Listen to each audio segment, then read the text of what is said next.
శ్రీమాత్రే నమః శ్రీ గురుభ్యో నమః. తదుపరి కన్యారాశి.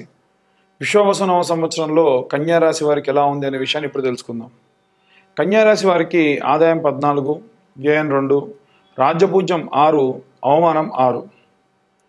కన్యారాశి వారు ప్రగాఢమైనటువంటి భగవద్భక్తులు, అందున ఆంజనేయ స్వామి వారికి సంబంధించిన భక్తులు అధికంగా ఉంటారు. వీలైనంత వరకు కూడా నిత్యము ఆంజనేయ స్వామి ఆరాధన వీరిని ఎల్లప్పుడూ కాపాడుతూ ఉంటుంది. ఈ సంవత్సరం వీరికి చాలా అద్భుతంగా ఉందని చెప్పొచ్చు. గృహిణులకి, విద్యార్థులకి, అన్ని రంగాల వారికి విజయం సాధించే అవకాశం అధికంగా ఉంది. ఉద్యోగస్తులకైతే ప్రమోషన్లు, పెళ్లి కాని యువతులకు ముఖ్యంగా పెళ్లిళ్ళు అయ్యే అవకాశం ఉంది. కన్యారాశి వారికి సంబంధించి బుధుడు అధిపతిగా ఉన్నటువంటి కారణం వలన ఈ సంవత్సరంలో బుధుడు, శుక్రుడు, శని ఈ 3 వారాలు కూడా వీరికి అనుకూలంగా ఉండేటువంటి వారాలని చెప్పవచ్చు. అందున ఈ రాశి వారికి శని గ్రహం 6వ స్థానం నుండి 7వ స్థానానికి సంచరించడం వలన కన్యారాశి వారికి పోటీ రంగాల్లో మెరుగ్గా సాధించేటువంటి అవకాశం ఉంది. పెండింగ్ పనులు పూర్తయ్యే అవకాశం ఉంది. ఎప్పటి నుంచో ఆపుతున్న పనులన్నీ కూడా పూర్తి చేసే అవకాశం ఉంది. వ్యక్తిగత జీవితంలో కూడా మెరుగైనటువంటి ఎన్నో రకాల, అంటే కొంతమందికి ప్రొఫెషనల్లీ బాగుంటే పర్సనల్గా బాగుండదండి, కానీ వీరికి మాత్రం ప్రొఫెషనల్లీ అండ్ పర్సనల్లీ కూడా చాలా అద్భుతంగా ఉంది.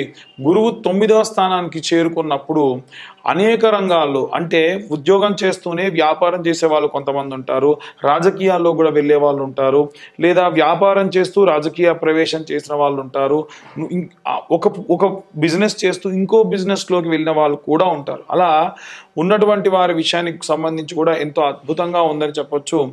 జూలై మాసం మినహాయించి మార్చి నుండి, అంటే గతంలో మార్చిలో ప్రారంభమైనటువంటి కొంత మిశ్రమ ఫలితాలు గోచరించేటువంటి సమయం మార్చి నుండి చూసుకున్నట్టయితే మనకి ఈ యొక్క జూలై ప్రాంతం వరకు కూడా అంత శ్రేయస్కరంగా లేదని చెప్పొచ్చు.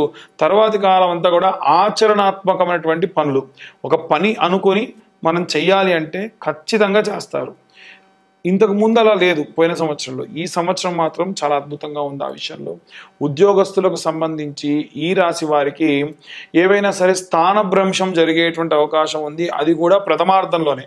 నేను ఏదైతే జూలై వరకు బాగాలేదని చెప్పానో ఆ సమయంలోనే, ఒకవేళ మీరు ఇప్పుడు పనిచేస్తున్నటువంటి ఆర్గనైజేషన్ ఏదైతే ఉందో అది మీకు ఒక ఆప్షన్ ఇచ్చి మీరు ఇంకా ఇక్కడే ఉంటే అప్రైజల్స్ లేకుండా, జీతం పెంచకుండా కొనసాగిస్తామంటే ఉండండి. దానివల్లనే వీరికి మంచి అవకాశాలు ముందు కూడా కలిగేటువంటి అవకాశం ఉంది. కొత్త బలమైనటువంటి సంబంధాలు ఏర్పడతాయి, స్నేహితులు ఏర్పడతారు. ఏవైనా సరే బంధువులలో ఏదైనా వివాహానికి వెళ్ళడము, అక్కడ ఎప్పటి నుంచో చూస్తున్న వ్యక్తులతోని పరిచయం ఏర్పడము, వివాహం కాని వారికి కూడా ఏదైనా వివాహానికి, అంటే ఏదైనా పెళ్ళికి వెళ్తే అక్కడ సంబంధాలు చూడడము, మాట్లాడము, కన్ఫామ్ అయిపోవడము, ఏవైనా సరే బంధువులతోని ఉద్యోగాలు రావడము, బంధువర్గంలో రిఫరెన్స్ల ద్వారా ప్రమోషన్లు రావడము, రాజకీయ పరమైనటువంటి ప్రవేశం చేయడము, ఇవన్నీ కూడా అకస్మాత్తుగా ఎక్స్పెక్ట్ చేయకుండా జరిగేటువంటి విషయములు ఈ రాశి వారికి ఈ యొక్క మే తర్వాతి ప్రాంతంలో కనిపిస్తుంది. ఈ నూతన సంవత్సరంలో విద్యారంగంలో ఉన్న వారికి సంబంధించి సత్ఫలితాలు గోచరిస్తూ ఉన్నాయి. అయితే కష్టానికి తగినటువంటి ప్రతిఫలం దక్కుతూ ఉంది. వీరు ఎవరినైతే ప్రోత్సహిస్తారో వారికి కూడా మంచి యొక్క విద్యార్హత, విద్యాబుద్ధులు కలిగేటువంటి అవకాశం కనిపిస్తూ ఉంది. అన్ని రకాలుగా కూడా వీరికి మార్గం సుగమం అయ్యేటువంటి అవకాశం కనిపిస్తూ ఉంది.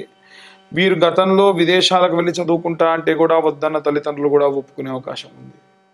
ఏవైనా సరే విద్యార్థి దశలో ఉన్నటువంటి వారు ఉద్యోగ దశలోకి మైగ్రేట్ అయ్యేటువంటి కాలం కూడా జూలై తర్వాతి ప్రాంతం అని చెప్పొచ్చు.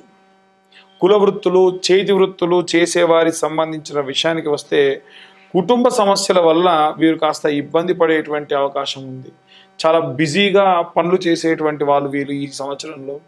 వీరి పనిలోనే పూర్తిగా నిమగ్నులైపోయి ఎక్కువ శాతం పనికి కేటాయించడం వల్ల ఇంట్లో ఉన్న పిల్లలు నిద్ర లేవక ముందు వెళ్ళడం, రాత్రి మళ్ళీ పడుకున్నాక రావడం, దాని వలన ఇంట్లో ఉన్నటువంటి పిల్లలు సైతం మీతో టైం కేటాయించాలి, మీతో టైం స్పెండ్ చేయాలని కోరుకోవడం ఇలాంటివి జరిగే అవకాశం ఉంది.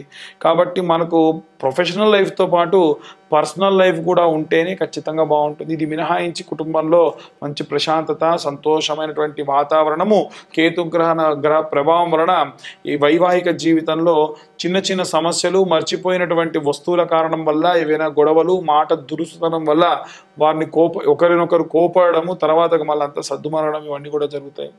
అయితే రాహు ఆరోగ్రహంలోకి సంచరించడం వల్ల, 6వ ఇంట సంచరించడం వలన కొన్ని సమస్యలు ఎలా ఉంటాయి అంటే టెన్షన్ పెట్టి ఆఖరి మూమెంట్లో ఉపశమనం. ఎవరో అసలు గతంలో మీకు ఉన్నటువంటి లోన్కు సంబంధించినటువంటి వ్యక్తి మళ్ళీ ఫోన్ చేసి మిమ్మల్ని ఇబ్బంది పెట్టడం, తర్వాతకి లేదండి మీకు సంబంధించి అంత క్లియర్ అయింది సారీ అని చెప్పడం, వాళ్ళు ఎక్కడ ఇంటికి వస్తారో, నేను చెయ్యని తప్పుకి ఎక్కడ మాటలు పడాలో అన్న ఆందోళన మీకు కలగడం, ఈ రకమైనటువంటి రాహుగ్రహం వల్ల కలిగేటువంటి అవకాశం ఉంది. ముఖ్యంగా ఈ యొక్క ఆరోగ్యపరమైనటువంటి విషయంలో వృద్ధులకు సంబంధించి చూసుకున్నట్టయితే ఈ యొక్క కన్యారాశి వారికి సంబంధించి సాధారణమైనటువంటి ఆరోగ్య సమస్యలు అధికంగా వచ్చేటువంటి అవకాశం ఉంది.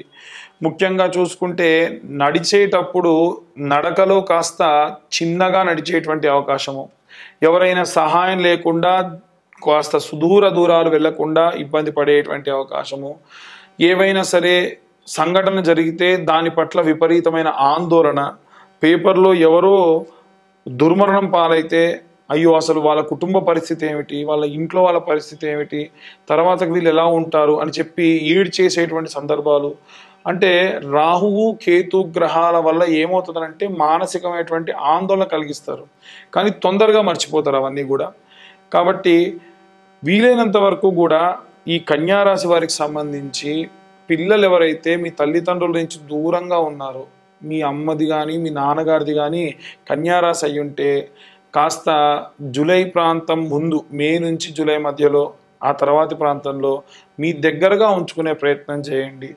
దూరంగా హోమ్లోనో ఎక్కడో ఇంట్లోనో పెట్టడం తల్లిదండ్రులను అంత సమంజసం కాదు. చిన్నప్పటి నుంచి కని పెంచి పెద్ద చేసిన తల్లిదండ్రులకి వీలైనంత వరకు కూడా మనం వెన్నుదండుగా ఉండాలి. వారే లేకుంటే మనం ఉనికే లేదు అనేటువంటి విషయాన్ని అందరూ కూడా గుర్తించాలి. కాబట్టి ఇలా కాస్త చెబుతున్నప్పుడు పర్సనల్గా చాలామంది ఫీల్ అవుతారు, కొంతమంది కోపం కూడా వస్తుంది, కింద కామెంట్ పెట్టేస్తారు. కానీ నేను చెప్పేది నిజంగా నిజమండి. కాబట్టి వీలైనంత వరకు పిల్లలు దూరంగా ఉండకుండా, అంటే ఇక యూఎస్లో యూకేలో ఉంటున్నామండి, మా అమ్మ నాన్న రమ్మంటే రావట్లేదంటే మనం ఏం చేయలేము.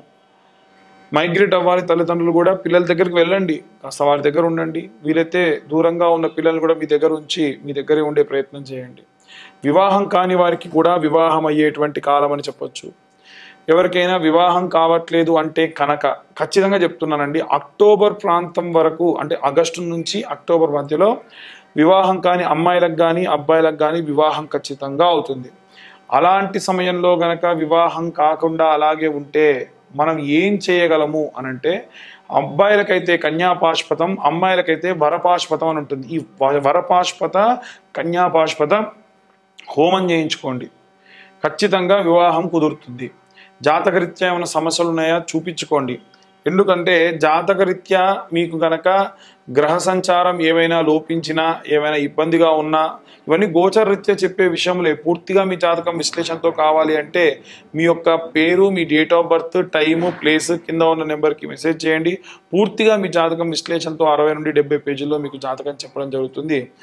ఇవి ఈ యొక్క జాతకానికి సంబంధించి 2025 సంవత్సరంలో కేవలం 2025 రూపాయలు మాత్రమే ఛార్జ్ చేయడం కూడా జరుగుతుంది. మరొకసారి అందరికీ కూడా విశ్వావసు నామ సంవత్సర శుభాకాంక్షలు. సర్వే జనా సుఖినో భవంతు. స్వస్తి.